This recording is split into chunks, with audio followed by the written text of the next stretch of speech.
Billy Hill was a hunting guide in the state of Montana, and he was guiding a couple of archery elk hunters out near, I think it's called Trout, something Trout area in Montana. It's on the western side of Montana. And during this expedition, a mature grizzly bear appeared seemingly out of nowhere and launched an attack on these individuals. Now, grizzlies in this area are protected. But it quickly became clear to Billy and the archery hunters that this situation was dire. And in a matter of moments, both of the archers shot arrows at this bear. They did strike it, and they did kill the grizzly. It was realized later that the grizzly bear had a collar around it and that it was tagged. It was one of the animals being protected in the area. And so these individuals were arrested and charged for killing a protected animal. Billy said, after being charged, he said, "When I saw that the bear came smoking down on me, I didn't have any trouble deciding who was the endangered species." This is one example of times when we are forced to put up a defensive against an unwarranted attack or an offense. A husband will defend his wife. Parents will defend their children. Sometimes children will defend their parents. That's kind of a nice thing to see. When the opposition is determined to do damage or harm, it's our duty to defend life, property, and of course sometimes honor, and definitely defend the truth. So we live in an age of America where the political left is bold, is brash, is very unreasonable and irrational, and they are set to do harm. Most conservatives have become afraid to voice their opinion about a number of matters for fear of being targeted for attack by the left. And they will attack. Now, in religion, we have a variety of sects or denominations, if you will, of Christianity, and I put those into categories, and a large measure of those individuals are what I would consider to be the Christian left. Not politically left, but the Christian left, meaning that they have liberal views of God, of the Bible, of the law, and these views are offensive to God, and they should be offensive to genuine Christians. Now, the attack that is placed by these individuals is not as brash as the political left. They don't use expletives. They don't resort to calling everyone that disagrees with them a fascist, racist, homophobe. But when we get to the nitty-gritty of what the Christian left teaches, it's just as irrational, and it's contrary to the truth, and just as contrary to the truth as the political left is. And so it's just in different ways. This is nothing new to us, is it? Nobody's surprised by this. For more than 17, or at least 1,700 years, God's Sabbath has been under attack, and this even began before the birth of Christ, where there have long been a variety of creeds that observe days of worship that are opposed to the seventh day. But the surprising offensive began in the 3rd to 4th centuries AD, when people who believe in God, people who say that they believe in Christ, began twisting words of the Bible to discredit a need to keep God's laws, including the seventh-day Sabbath. Now, I'd given a sermon on this subject last week, and this is going to be part 2 of the message, because what is surprising is that many of the offenders of the Sabbath believe that at least 8 of the Ten Commandments are moral laws, and they are laws that they should be honored by believers, but they reject the fourth commandment. So this is going to be a continuation of the previous message last Sabbath, addressing another set of arguments that are presented as rationale for opposing the seventh-day Sabbath. So I hope that this information is helpful to those who might be faced with situations where they need to defend the truth and, faced with questions and find it the honorable thing to do, to defend God's law. And so let's go over to Matthew 5. Matthew 5 to begin one of the most popular arguments, and that is to simply say that Jesus fulfilled the law. Now, most of us have likely heard that before, that Jesus fulfilled the law, or that he put an end to the law. Now, that assertion is used to disregard any biblical mandate that the individual does not agree with or they do not want to apply, whether it's eating pork and lobster, or rejecting the annual feasts, or to sanction, having statues or wearing jewelry that have images of angels or Jesus or Mary. Now, interestingly, this argument comes from a scripture where Jesus is quoted, and he is quoted as saying something that he did not do.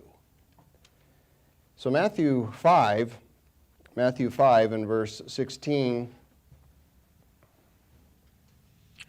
it says, "To let your light so shine before men that they may see your good works and glorify your Father in heaven." That's the context. Let your light shine. It's not just radiating smiles and love. It's they may see your what? Good works. And then he went on to say, "Do not think that I came to destroy the law or the prophets. I did not come to destroy, but to fulfill." So the two terms he used here, law and prophets, it's an expression that is used frequently in the New Testament to describe books of the Torah and also the other books of the Old Testament. Now later, the term writings was added to this expression. You may have heard the expression the law, the prophets, and the writings, but that was added later after the death of Christ when the books were canonized. But during Christ's time, the expression law and prophets refers to every scroll written in the Old Covenant books from Genesis to Zechariah. Now we know that Christ was referring to the books later categorized as the Old Testament from other quotes of Christ.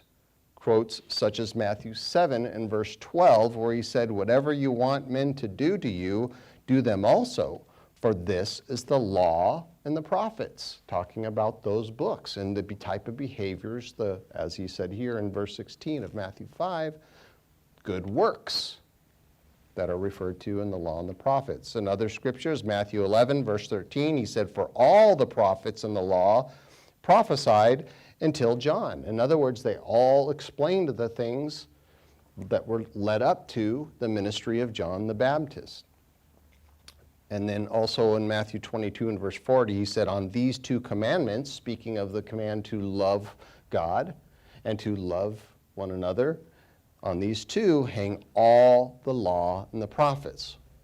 Everything in the Old Testament scriptures is based around a love for God, or based on a love for God and a love for neighbor. So after Christ's death and resurrection, it was written also in the Acts of the Apostles, and this is found in Acts 13 and verse 15. And this is a situation where they went to synagogue on the Sabbath, the apostles did, and they were discussing the scriptures there, hearing them read, portions of the law and prophets.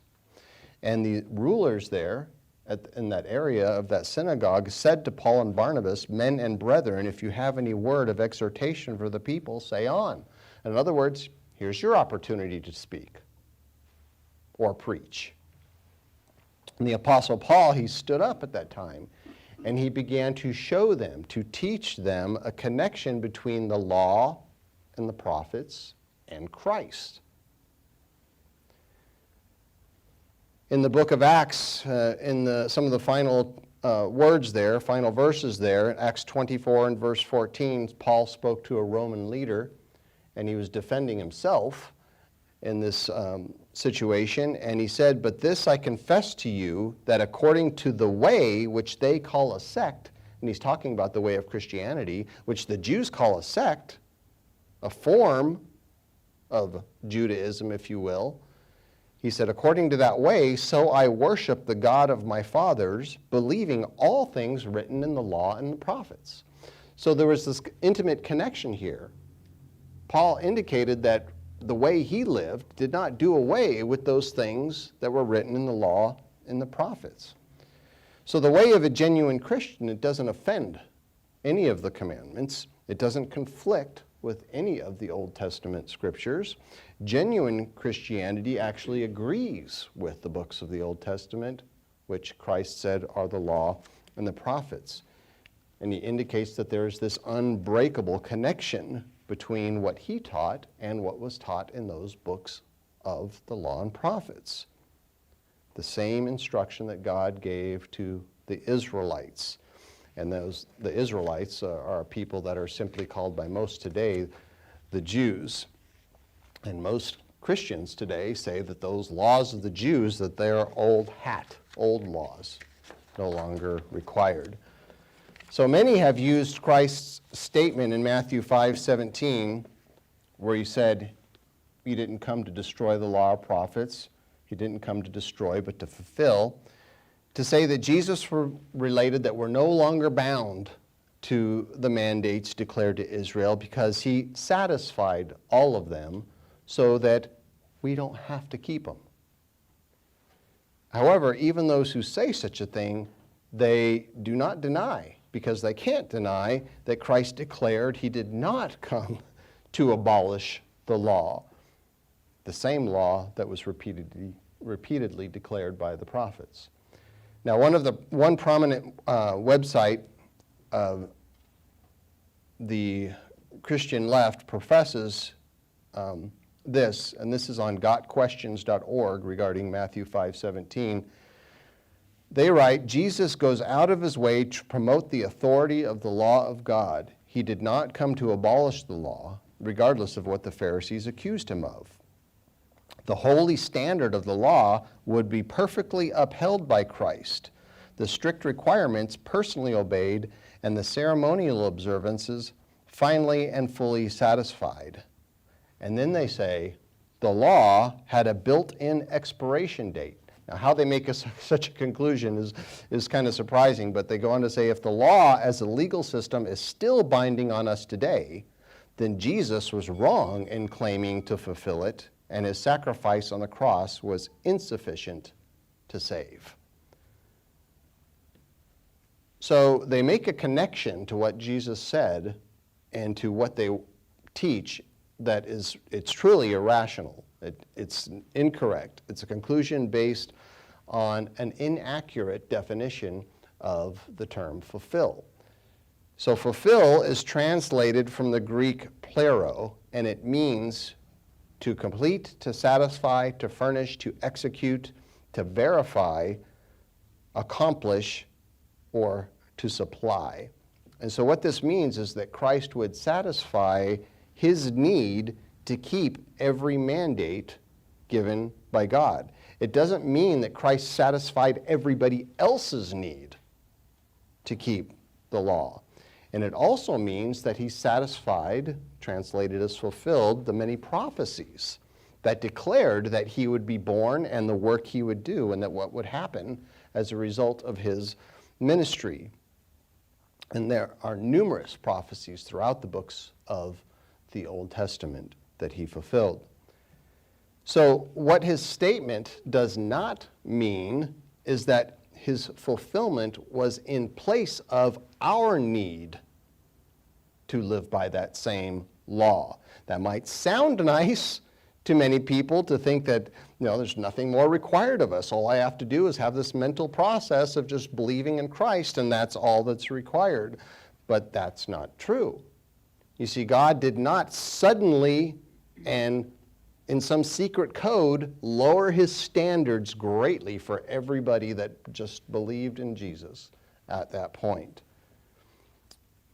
And that's why John, the Apostle John, the one who was most loved of the disciples by Jesus, said, and this is 1 John 2 and verse 6, he said, "He who says he abides in him ought to walk just as he walked." And so it means to live by the same standards, having the same mandates as Christ. And even those who believe, or I should say even those who deny that the Sabbath needs to be kept, they will agree. They believe that John meant that we are to live as Christ lived.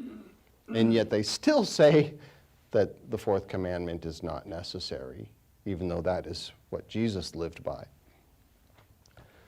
If you have a ribbon, go ahead and put it here in Matthew 5. I'm going to come back here for a moment, but I'd like to go over to Galatians 5. Galatians 5. So Jesus clearly kept the law in a physical manner, but in addition to this, he kept it in a spiritually mature way, so that he could be an unblemished sacrifice. And of course, that sacrifice was pictured by the unblemished lamb or goat of Passover. And that was a part of his fulfillment. But that accomplishment was not his only purpose. He had a multifaceted ministry, and it included being a role model for mankind, showing us the many ways to apply God's law. And still, many will say that only believing, having a mental exercise, is all that is needed. And what they don't realize is that genuine belief, if we really do believe in something, it is going to affect our behavior, that we will live our lives according to the belief.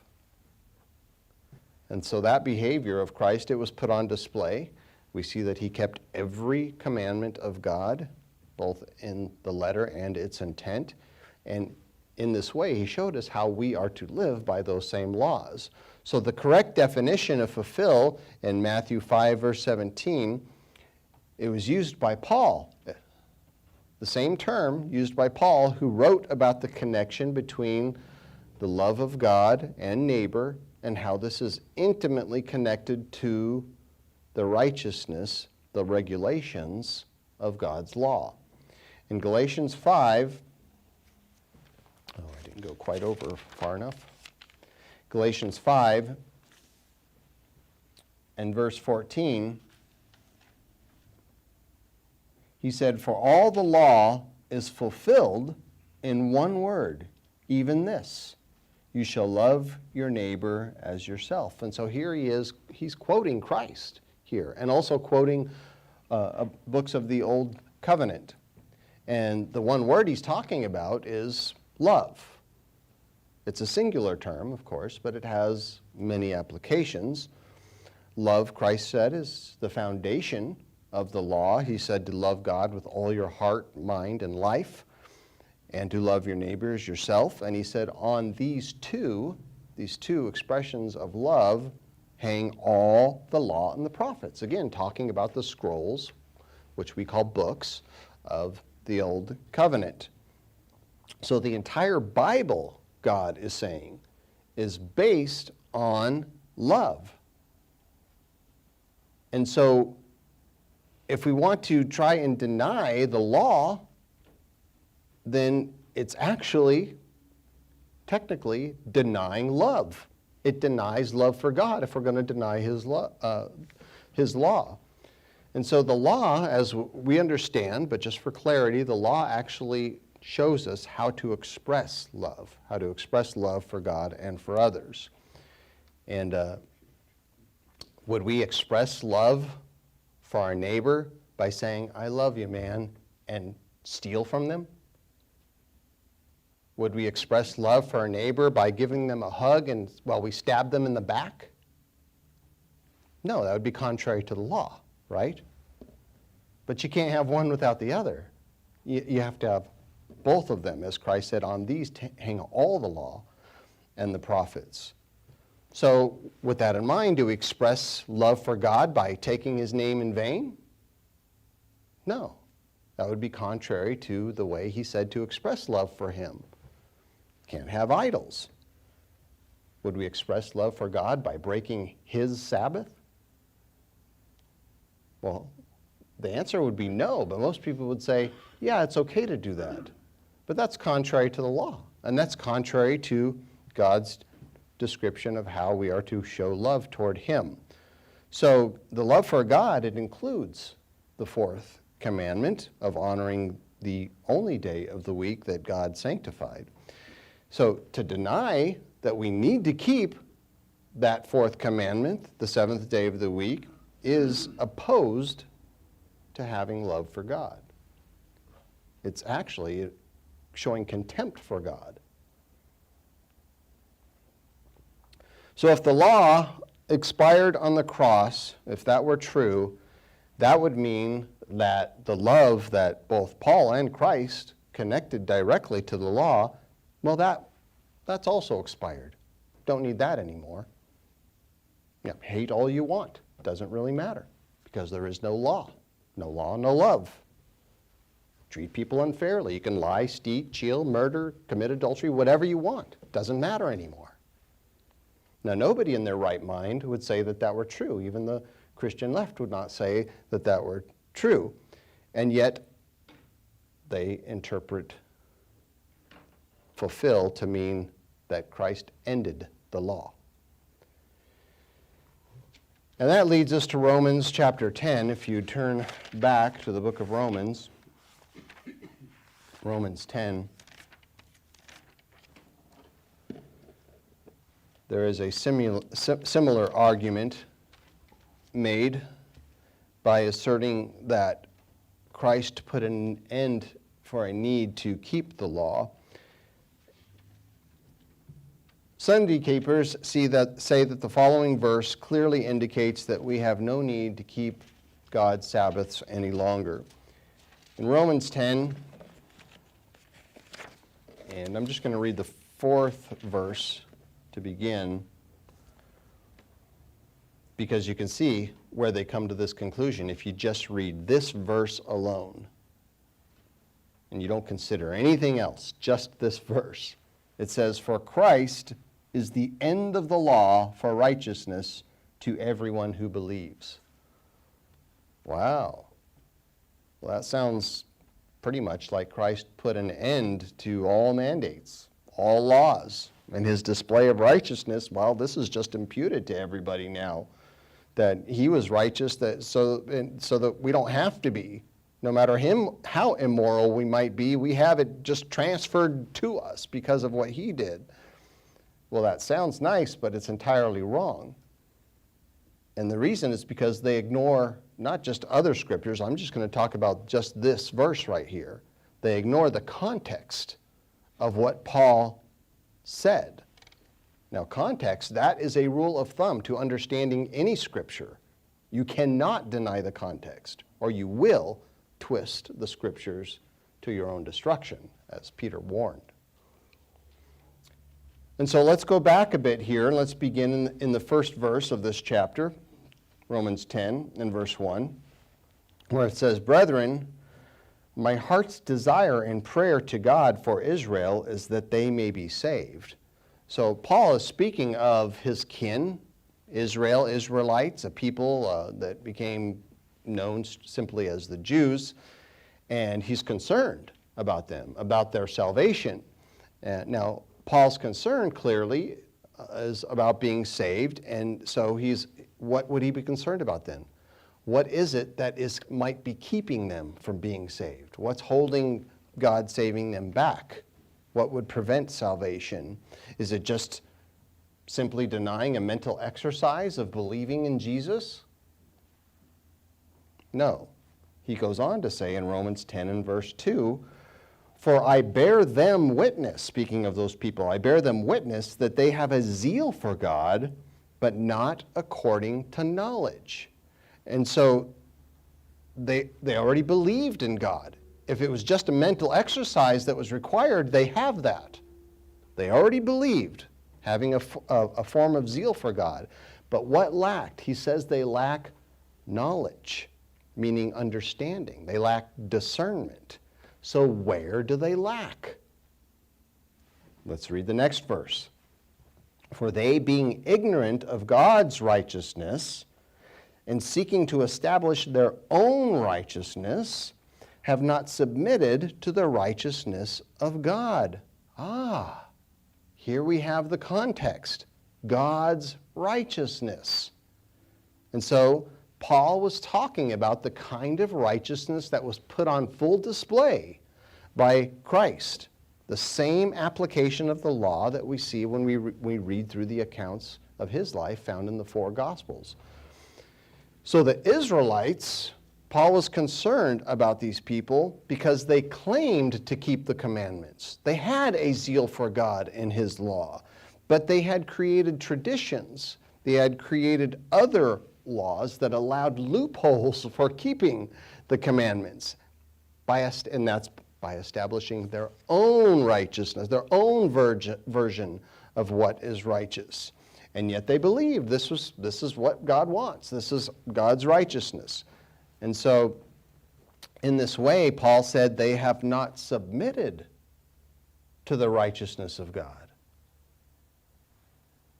That is exactly what people who deny the Sabbath are doing. They are denying God's righteousness, trying to establish their own righteousness. And so what is God's righteousness? Well, we talked about that last week in the sermon, that Psalm 119 and verse 172 sums it up very well, saying, all your commandments are righteousness. That is what defines God's righteousness.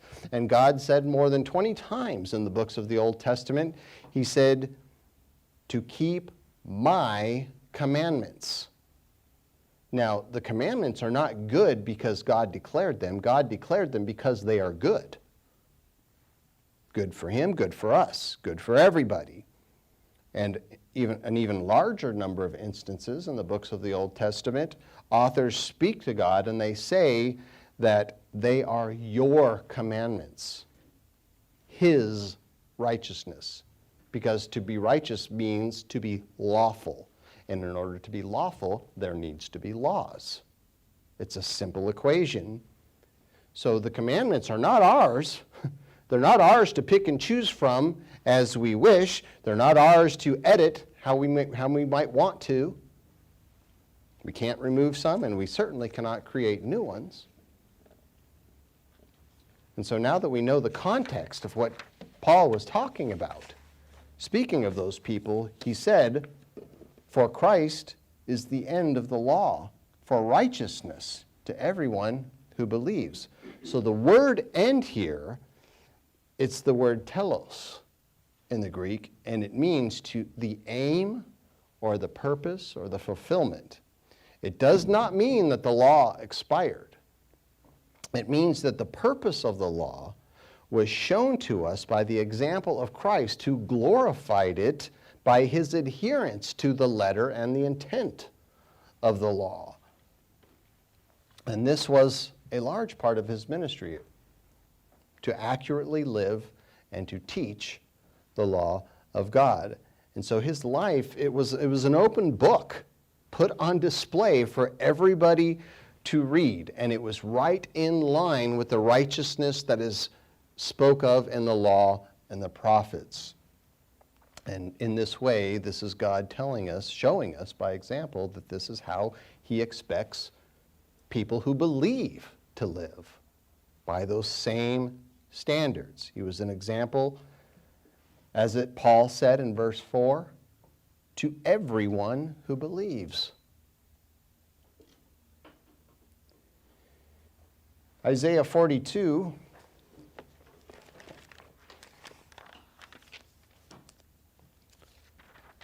one of the prophets that Christ spoke of and actually quoted many times, was the prophet Isaiah. Isaiah was sent by God to relate dozens of prophecies of the future, and not a small number were specific to Christ and his ministry centuries before his birth. Isaiah chapter 42 is largely a prophecy about Christ. I'm going to read just a single verse, not to take anything out of context, but to point to the kind of righteousness that Christ was talking about. Isaiah 42 and verse 21 says that the Eternal is well pleased for his righteousness' sake. He, speaking of Christ, when he would perform his ministry, he will exalt the law and make it honorable. Now, this is clearly a prophecy about Christ. If you read other verses here, you see that they capitalize the words. The translators knew it was about Christ. They capitalized the words his and he.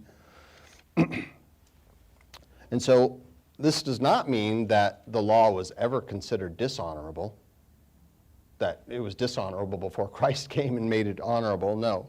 It's a term that means he came to expand on the law. He came to glorify or magnify, if you will, the law.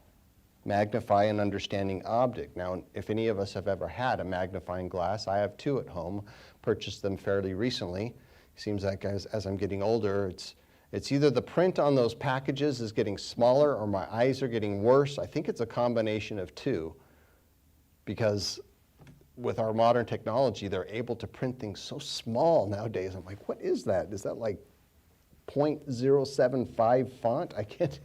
Anyway, it's very helpful. But if you've ever had a magnifying glass, you know that placing an object underneath a magnifying glass, you're able to blow it up, to expand it, to be able to more clearly see what it says, instead of just guessing, oh, I think that's a 2. Is that a 2? I'm not really sure. Oh, yes, that is a 2. Oh, and guess what? There's some other numbers here as well. So that is what the prophet Isaiah was referring to. Actually, God was referring to through this prophet, is that Christ came to explain, to show us the intricacies of the law, that this was widely lost to many people. It was something that was not hidden from anybody in the Old Testament books, but it was something that most of them did not understand, at least not in great detail. And so Christ came to show us this through his keeping and through his teaching of the law. So it's obvious that from his declaration, Christ's that is, in Matthew 5, that he did not come to destroy, to get rid of any part of the law. And it's a flying leap, actually, to insinuate that, well, he said he didn't, but he really did. And he's actually speaking contrary to himself in the same verse. That's really a stretch.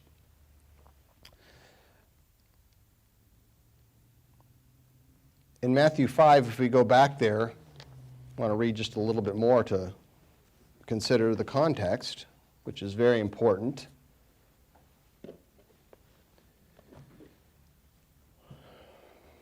It's actually very offensive to God to say that, Christ said he came not to do that, but he actually did do that.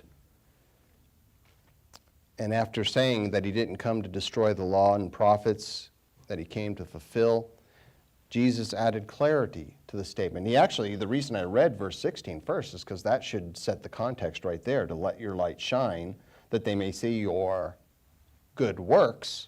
And we understand through many other verses, including a good part of the first chapter of the book of James, is works are important. They are very valuable, and they are actually required. But Jesus continued to add clarity to this statement, and this part is frequently not quoted by dissenters of the Sabbath because the argument begins to fall apart. In verse 17, I'll just read that again. Do not think that I came to destroy the law or the prophets. I did not come to destroy, but to fulfill. For assuredly I say to you, till heaven and earth pass away, one jot or one tittle will by no means pass from the law till all is fulfilled. So a jot and a tittle is basically the same way, we would use the same type of expression to refer to a punctuation mark, a comma, or an apostrophe. And he said that not one little tiny part of the law, not one apostrophe is going to pass away till heaven and earth pass away. And yet somehow they make the conclusion, well, actually they did pass away before heaven and earth passed away, which makes no sense. But let's go ahead and continue. He goes on to say, whoever therefore breaks one of the least of these commandments, so we see that there are commandments that are more important than others. Doesn't mean that we can not worry about some and break some of them because there are others that are more important, but he's basically indicating that there are commandments that are more, have a much more serious consequence than others. Whoever therefore breaks one of the least of these commandments and teaches men so shall be called least in the kingdom of heaven. But whoever does and teaches them, he shall be called great in the kingdom of heaven. So clearly he is talking about people that might teach, well, some of the commandments you don't really need. These ones are the more important ones. You don't have to worry about the Sabbath, for example, because that's what the Christian left says, that there are some that you don't have to worry about. You should keep, don't steal and don't commit adultery, and you should keep, don't murder. But, the fourth, the second, it's kind of, take it or leave it, which makes no sense according to what Christ is saying right here. And then he goes on and says in verse 20, for I say to you that unless your righteousness exceeds the righteousness of the scribes and Pharisees, you will by no means enter the kingdom of heaven. And so, instead of lowering the bar, like some people say, that not as much is expected of us anymore because of what Christ did, Christ is raising the bar and saying that your righteousness has to be better than, more than, exceeding the righteousness of the Pharisees. Now, of course, what he was referring to is the religious leaders and many of those people that followed them at that time. They were widely hypocritical about a number of laws, such as, unclean and clean meats. Well, they didn't eat pork or shellfish, but they didn't make a connection to the intent of the law of being clean spiritually on the inside and on the out. And so they were filthy with pride and with corruption. They claimed income as Corban so that they didn't have to fulfill the fifth commandment. And Christ directly addresses that at one point. So those same people are the ones that Paul was talking about, that he was concerned about them, that they have a zeal for God. They think they're righteous, but they're establishing their own righteousness and not the righteousness that God expects of them. Those are the same people that accused Jesus of breaking the law. But we understand Jesus did no such thing. He never broke any of his commandments. He in fact kept them even better than anybody ever had prior. He added clarity to them. Christ spoke of hate being a step toward murder. He spoke of lust being a step toward adultery.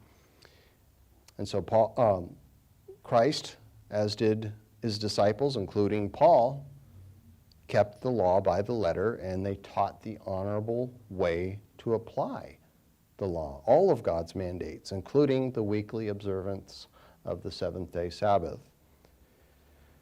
Matthew 12,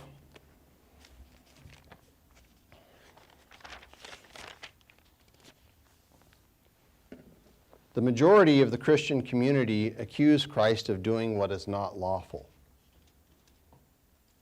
They say that Christ violated the Sabbath, showing us that he cared not about the ordinance of the seventh day. Now, these are the same people who understand that Christ had to be sinless in order to be an unblemished sacrifice on our behalf. And yet they assert that he sinned by breaking the fourth commandment. Now, if that were true, of course, Christ would have been a blemished offering, and he would have been rejected by God as Savior, so that cannot be the case. That's even agreed by some of those who assert that the Sabbath is not required. But they add to this, or at least some add to this argument, where there is no law, there is no sin.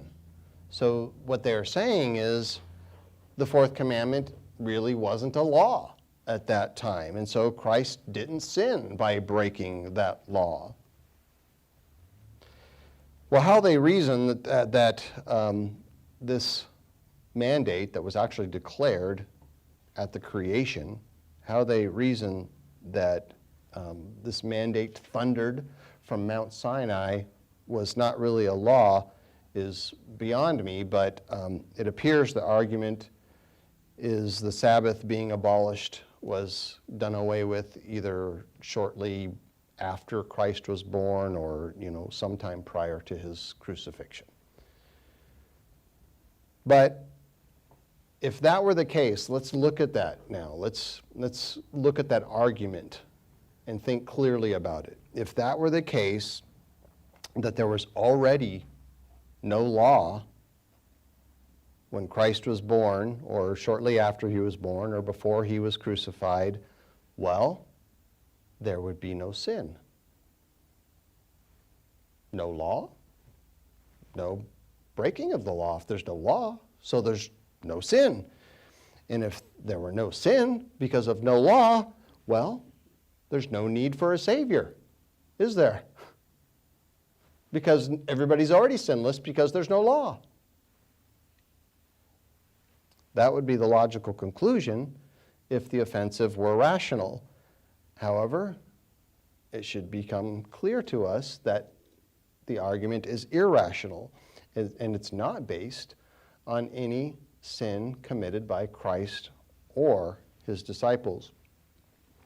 So regardless of the scenario that is chosen by those who oppose the Sabbath, the assault on this front comes from the fact that Jesus healed on the Sabbath on 2 occasions, which the Jews said was not lawful for him to do.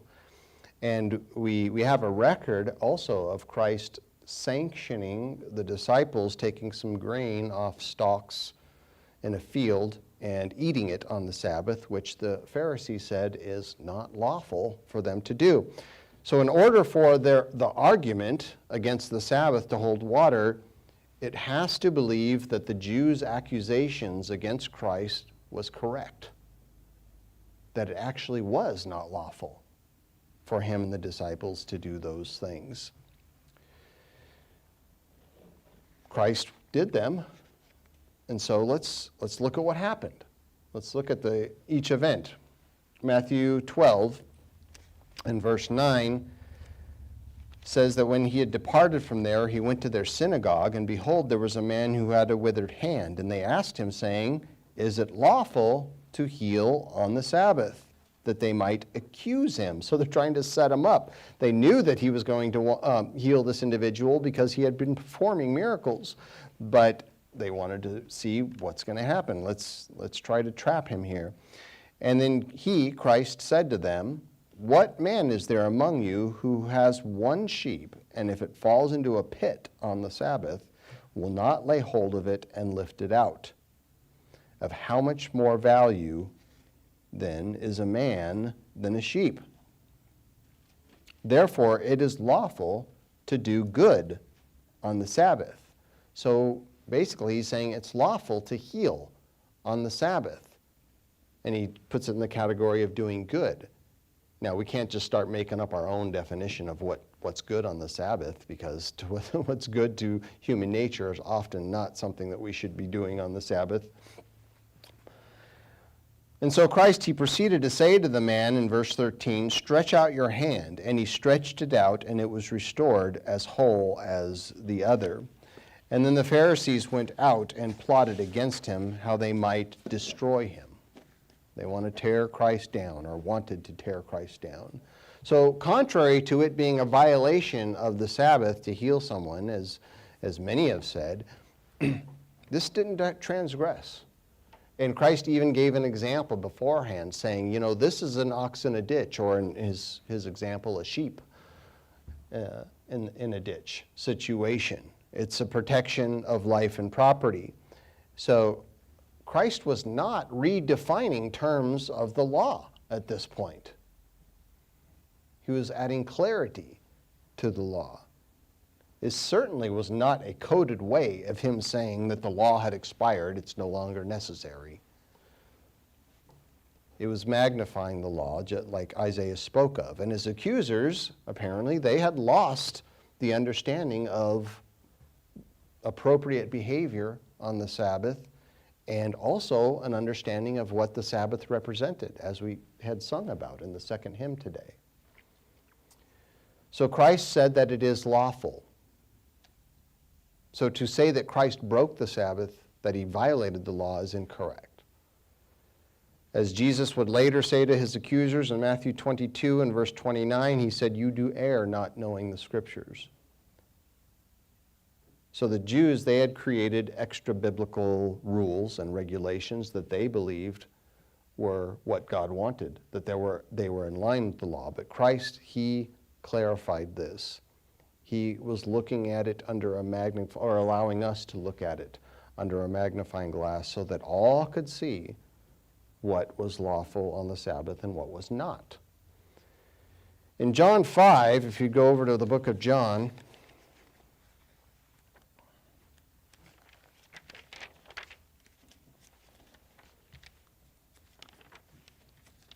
in the book of John, we have an occasion where Christ went to a pool of water called Bethesda, and this was an area where many sick, blind, and lame would gather in the hopes of being healed by the troubled waters.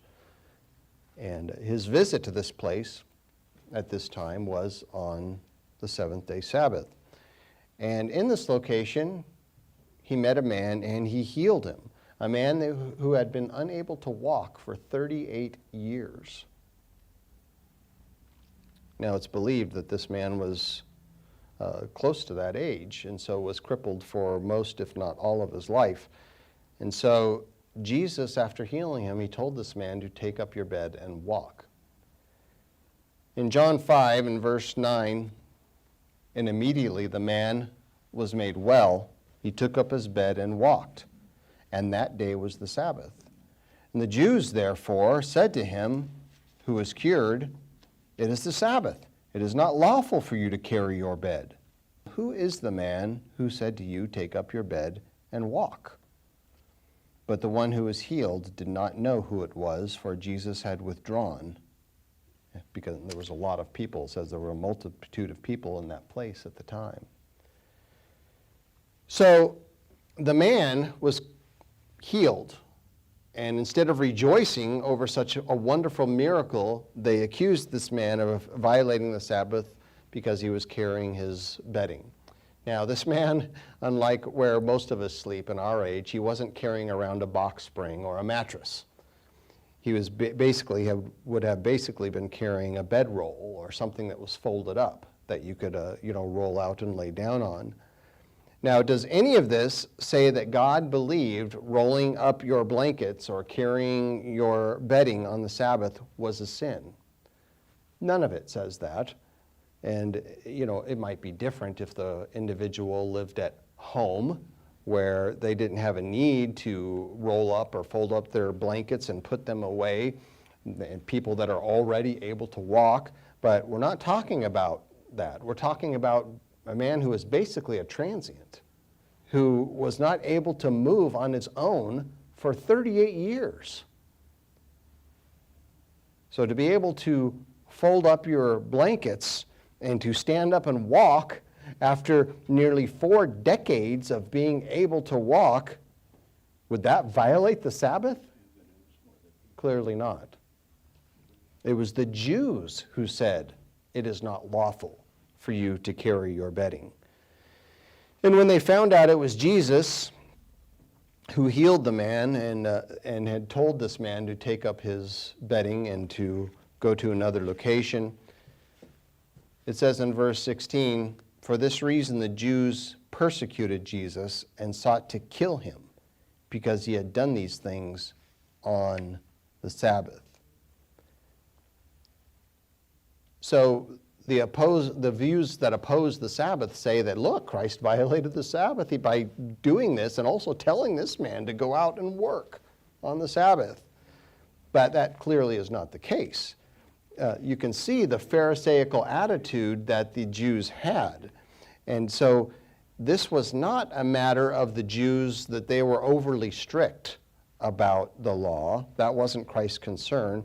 His concern about those people, because he said, I was not sent except to the lost tribes of Israel, his concern for those people was a misapplication of the law. They weren't rightly applying the law. And so Christ, he never violated the Sabbath, not in a single instance. What he did, again, is to add clarity to the Sabbath. And so let's look at one other example here in Matthew 12. We go back to Matthew.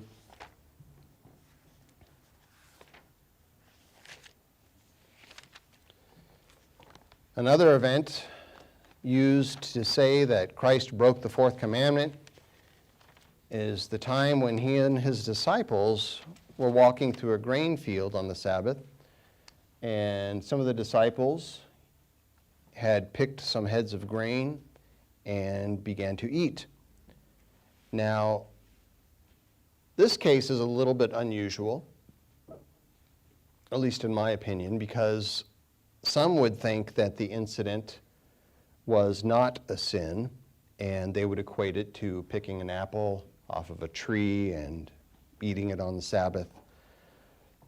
I am of the understanding that this incident was not lawful. And it's not because of something I have come to, insert into the scriptures. It's because of something that Christ said. So let's look at that. Matthew 12, in the first verse, where it says, At that time Jesus went through the grain fields on the Sabbath, and his disciples were hungry, and began to pluck heads of grain and to eat. And when the Pharisees saw it, they said to him, Look, your disciples are doing what is not lawful to do on the Sabbath.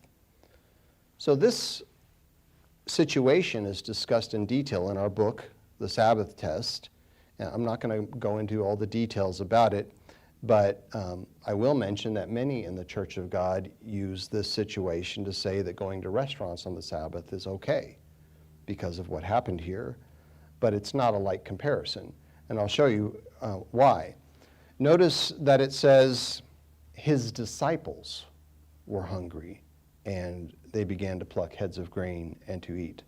Now the Pharisees, they saw what was going on, and they said, your disciples are doing what is not lawful to do on the Sabbath. So the first point is that it was the disciples that plucked heads of grain. Christ did not. This, in my mind, indicates that it was not lawful to do something like that on the Sabbath in an ordinary situation.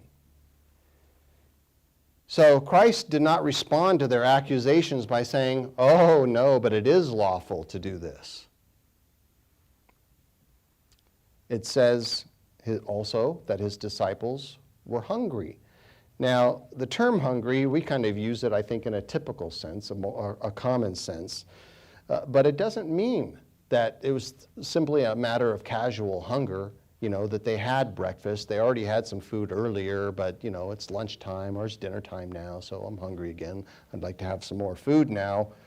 That would be the common understanding of what is said, but it cannot be accurate for the following reasons. There are reasons for this.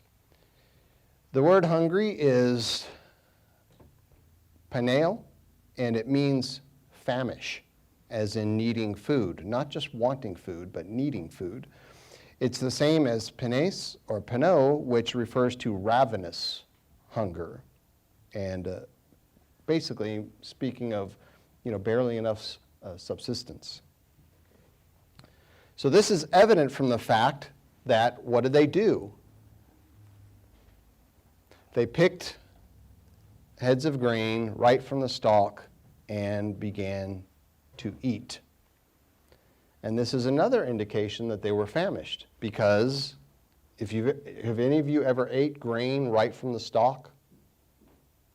barley, wheat, or corn, yeah, it's not that pleasant. You could do it, but it's not like, this is great, I'm really enjoying this. It's simply something, a need if you do that, or maybe you're just doing it to try it out, but I don't think anybody does that on a regular basis. So what we don't know is what happened prior to this incident, that caused the extreme hunger.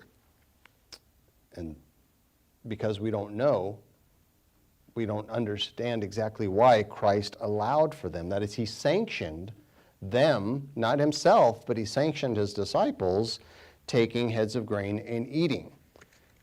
But we can know he did give them permission to do so, and that's indicated by what is written in the next verses, where it says that he said to them, speaking of those accusers, those ones who accused the disciples of violating the Sabbath, he said, "Have you not read what David did when he was hungry, he and those who were with him?" And this is talking about the event of 1 Samuel chapter 21, when he was on the run for his life, he and some others, and they hadn't eaten for several days, and they were famished. He said, "Did you not read about this event, how he entered the house of God, and he ate the showbread, which was not lawful for him to eat, nor for those who were with him, but only for the priests?" And so here we have Christ giving a like example to what happened when they went through the grains of the field. And he said what David did was not lawful. And I believe that's indicating that what the disciples were doing was not lawful under ordinary circumstances. But like David, these were not ordinary circumstances. And so David had inquired of Abimelech. Abimelech inquired of the Lord and gave David the approval to take the showbread and for his men to eat it. And so in like manner, these individuals, the disciples, would have inquired of Christ, "Can we do this?" He would have given them the approval. It's okay to do. This is not an ordinary situation. There's a genuine need, famished, low blood sugar, whatever it might have been. This is not just a want. This was a need. And so this minute amount of effort, like David using the showbread, these individuals taking some handfuls of grain off the stalks and eating them raw, it indicates a sheep in a ditch.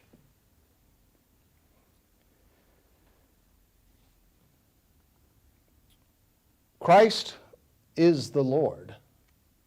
He's the Lord of the Sabbath. He is the one that Abimelech would have inquired to when asking if it's okay for David to use the showbread, something that would have been unlawful under ordinary circumstances. But was not an ordinary situation. And we also see that when this event happened, these men, they weren't gathering sacks of grain, storing them up so that they could use it later for some other reason.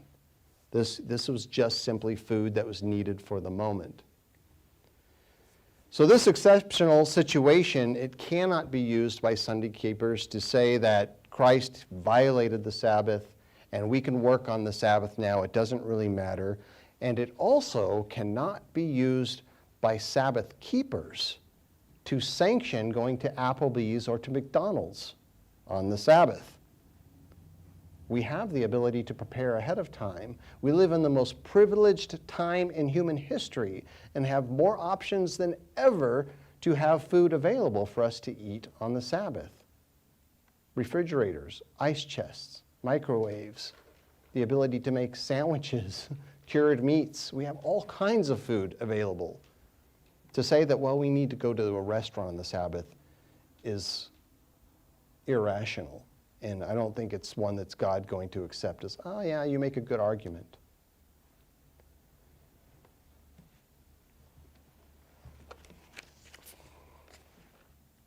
Let's go over to Exodus 16 for the final scripture today. Exodus 16.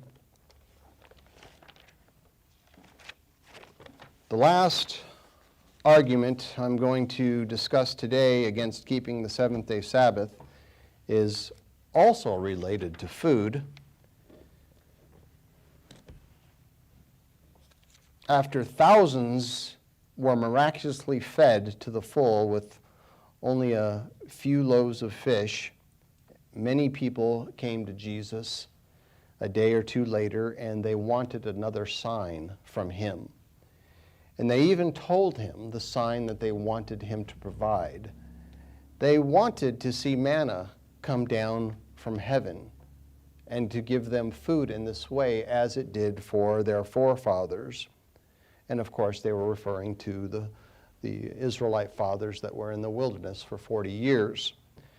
Now Jesus, he responded to this by saying, I am the true bread that came from heaven.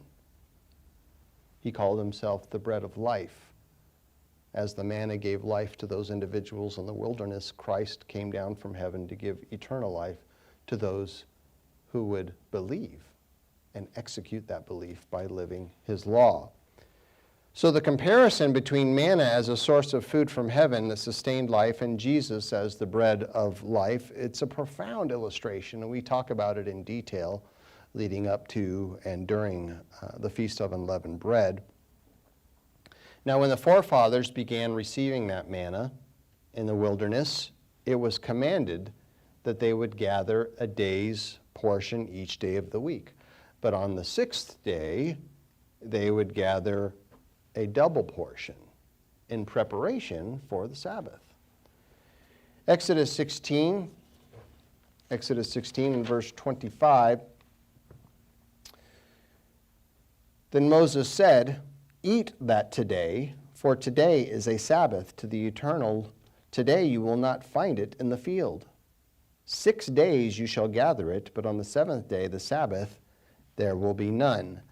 And so because the manna represented Christ, as he explained, it is argued by those who deny the seventh-day Sabbath that because manna was not found for the people to gather on the seventh day, Christ cannot be found among those who observe the Sabbath. Do you see how they're making that connection? I know it's not a rational one, but that is a connection some try to make. And to be forthright, it's a ridiculous argument, but for the sake of argument, to answer the offensive, consider where Christ was found on the seventh day. He was found teaching in the synagogues. He was found on at least a few occasions healing people on the Sabbath. He was found fellowshipping with brethren on the Sabbath. Now, clearly, Christ called himself the Lord of the Sabbath. It's an expression means the master of the Sabbath. He is the one who declared the seventh day to be set apart, to be sanctified at the creation. And so to say that he's not actually a part of the Sabbath, it's an error not knowing the Scriptures. In addition, the notion that Christ, like manna, is not found on the Sabbath dismisses the fact that God gave the people a double portion of manna on the sixth day. In Exodus 16, in verse 21, it says that they gathered it every morning, every man according to his need, and when the sun became hot, it melted. And so it was on the sixth day that they gathered twice as much bread, 2 omers for each one, and all the rulers of the congregation came and told Moses that what they had done is lawful. And it says in verse 23 that Moses said to them, this is what the Eternal has said, tomorrow is a Sabbath rest, a holy Sabbath to the Eternal. Again, showing that the Sabbath definitely existed and God's command to rest on it existed before being declared at Mount Sinai. A holy Sabbath to the Eternal. Bake what you will bake today and boil what you will boil, and lay up for yourselves all that remains to be kept until the morning. And of course they did this. And they were able to enjoy manna prepared in different ways. I believe they likely prepared it in several different ways. And they had that on the Sabbath. So clearly, manna could be found on the Sabbath. It just wasn't out there where you had to go work to get it. It was found within the homes. It was found in the possession of those people that gathered it the day prior and who had prepared it so that they could enjoy it on Sabbath. These individuals were, in fact, remembering the Sabbath to keep it holy before those specific words were stated at Mount Sinai. And so as a reward for obeying God, they had manna to eat. It didn't spoil on them. And they prepared, they cooked and boiled ahead of time so that they would not do it on the Sabbath. And that example stands for the people of God today. And yet, for some reason, many of the people of God think it's okay to cook and boil on the Sabbath, or to pay others to do that kind of work for us, which entirely goes against this principle found in Exodus 16. So there are a few other arguments to consider, but to avoid another lengthy sermon as we had last week, I'm going to conclude at this time, and I'm going to pick it up again next week, where we will have the third and final sermon, Defending the Sabbath.